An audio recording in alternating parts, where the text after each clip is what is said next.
Morning, gang. I know it's been a couple weeks since I posted anything, but I've been pretty busy. My oldest son got married and had a bunch of things I had to take care of to make everything go smooth for his wedding, and it did. So I'm back to doing some other things. In this case, I've got a friend of the family who is headed back to college this week, which is the first week of August, and the struts are bad, or he was told they were bad, on his car. And now this is a 2006 Toyota Camry with a 4-cylinder, and I'm going to change the struts on it. He travels the road a lot and just wants to make sure that everything's good. The shop had quoted him $700 to change out the front 2 struts, and so he asked me if I could do anything for him. I said, let me do some checking. And normally I use Advanced Auto Parts, and you know, I get a little discount, and they treat me right there, so I try to use their parts. So I checked, and the struts for this car, I believe, were like $225 or $230 a piece. So if you do the math real quick, that's $460 plus the labor and time, or the taxes and whatnot from a repair shop, and $700 is actually pretty reasonable. But I did some research, and I found some struts from Rock Auto.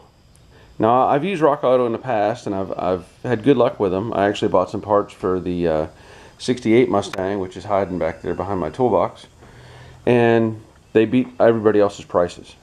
So I contacted Rock Auto, and these are the exact same struts with the springs already attached, just like I was looking at on Advance's site. And I ordered with the springs because I don't have the equipment here at my home shop to swap out the coils. At the old, at the body shop we had, we could do all that stuff, but I'm not equipped for it. So it's more convenient to just swap the assembly. So that's what I'm doing. But the part numbers are exactly the same at that Rock Auto uses in reference as Advanced Auto Parts. And again, here's the invoice. Unfortunately, I don't have the numbers on it, but I can tell you that these strut assemblies ran me $130 a piece.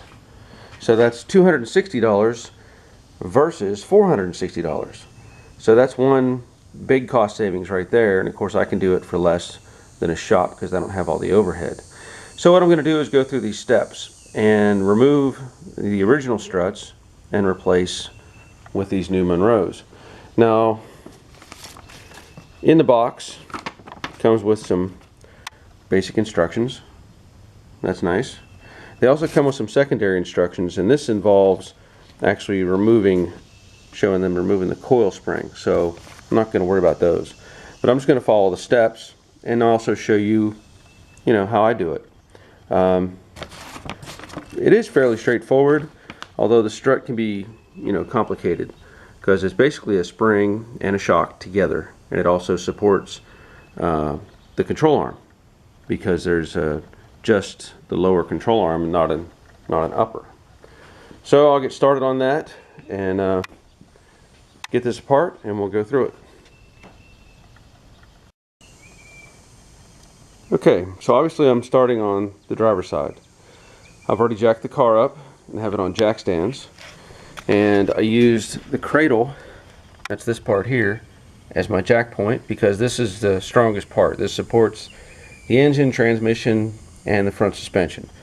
So I jacked it up there and got my jack stands in the back supporting it. I've also, just to show you, I've got my jack under the bottom of the lower control arm, and that's just to put a little tension on it, just as a safety precaution, and I'll show you more of that as to why that's going to be handy. As per the instructions, we're going to loosen, or I've already loosened, the 3 nuts on the top of this, and with a little bit of tension on the jack on the lower control arm, these have no problem being loose and supporting, or the jack will support the load. They also point out that they want you to index the strut. Now what that means, if you look at this one, I know the sun's kind of in, there you go. See those blue marks? that is done at the factory, and those blue marks point towards the inboard stud. And the reason for that is the strut tower is tapered. It leans slightly inboard. And so the strut is designed to copy that or fit into that shape. And if you look, this little tower sticking out is taller on this side than on this side. And you need to put the new strut in the same way. So this is the new strut. And as you can see, I took a piece of tape and I pointed at the inboard stud that matches the height of the little tower. The next phase is removing various brackets and hardware. So in this case, I'm going to take out this bolt right here. That's a 12 millimeter, and that supports the brake hose down here and also the ABS feed for the brakes. So I'll remove that. I've got to remove the sway bar end link, and that's a 17 millimeter. And if you look, there's a little Allen head shape in there. The reason for that is this may just spin because this nut is going to have I believe it has a lock feature on it, and so that stud is going to want to spin. So I'll have to put an Allen wrench in there and hold it and loosen up the nut. The other thing is I'm going to take the nuts off here. These are 22 millimeter. Get those off, and these studs will stay in there for the moment. But that's where I'm at this point.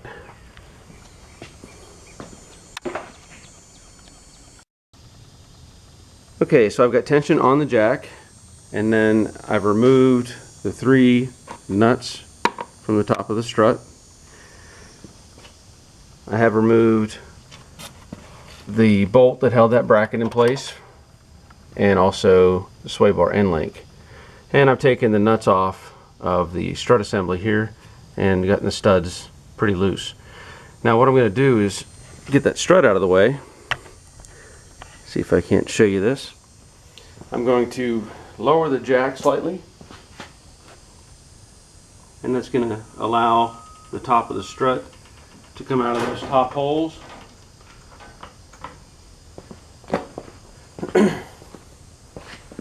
And I should be able to get these bolts out. Those are out of the way. And now I simply rotate the strut, and there it is. Completely removed, no problem.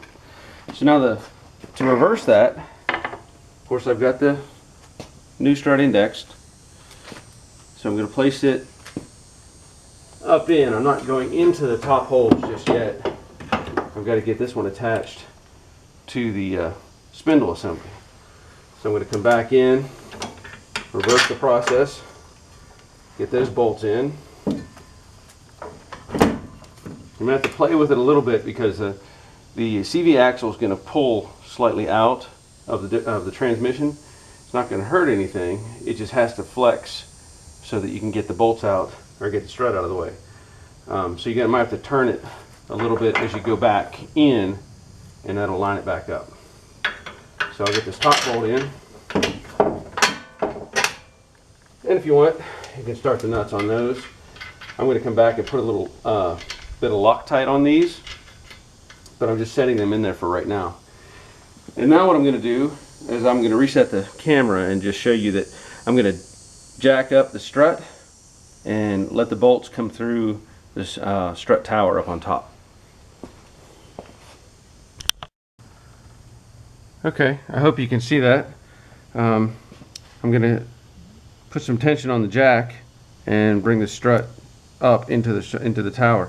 Now I did have to twist this top piece a little bit. It will turn, but I had to turn it a little bit to index it correctly. They get it close when they build these things, but it's going to vary just slightly coming out of the box.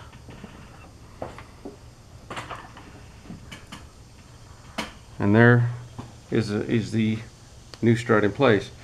Now the strut comes with a new set of nuts, and these are a lock nut. So because they came with it, I'm going to use those.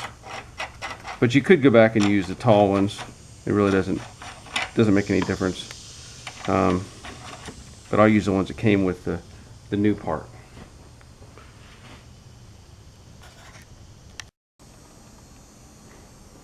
there it is. Went back and tightened up everything just like I had taken them loose.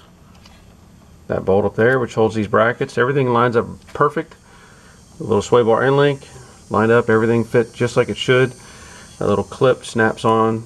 That's just a little retainer clip for the ABS wiring, and there's a hole in the strut that holds that. So it's built in with the new one. Everything's in place. All those nuts are tight, and that should take care of it. Last thing, I'll just have to, do the other side, mount up the tires and wheels, and this car is ready to go. And I didn't change anything with the alignment. The bolts in the struts, the main ones right here, they're a shouldered bolt. They're self-aligning, so that shouldn't change anything. Otherwise, I didn't take loose any of the steering components, so everything should be just fine. And you can do it. Honestly, this took me, even with all my video sequence, about an hour tops just to do one side. So I'll get the other side done and we'll call it a day. Thanks for watching.